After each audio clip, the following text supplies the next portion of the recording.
बिस्मिल्लाहिर्रहमानिर्रहीम। सबसे पहले तो नए आने वाले नाजरीन से गुजारिश है कि मेरे चैनल को सब्सक्राइब कर दें और साथ लगे बेल आइकन को दबा के नोटिफिकेशन को ऑन कर दें ताकि मेरी हर नई आने वाली वीडियो को नोटिफिकेशन आपको बर वक्त मिलता रहे। ये ज़हन में रखे कि 1620 से मैं सरगोदा का रहने वाला हूँ, जद्दी बुश्ती सरगोदा का रहने वाला हूँ।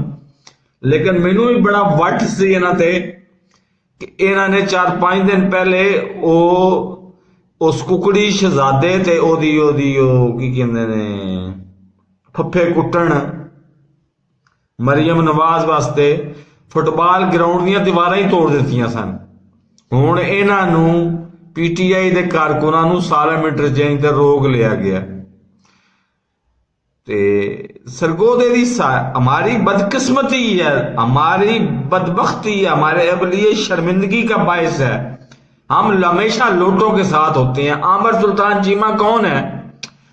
आप अगर सरगोदा को जानते हैं तो आमिर सुल्तान चीमा को भी जानते होंगे। कौन है वो है चौधरियों का दामाद।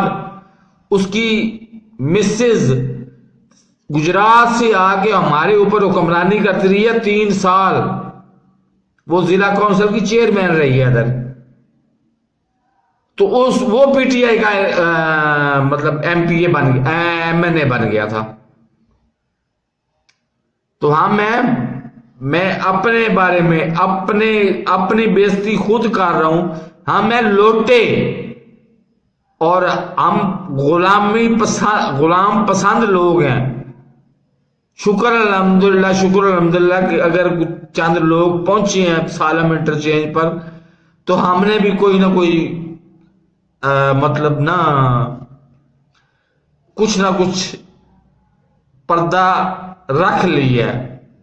तो मेरे इस चैनल को सब्सक्राइब नहीं किया तो सब्सक्राइब कर लें, साथ लगे बेल आइकन को दबा के नोटिफिकेशन को ऑन कर दें ताकि मेरी हर नई आने वाली वीडियो को नोटिफिकेशन आपको बर वक्त मिलता रहे। अल्लाह हाफिज।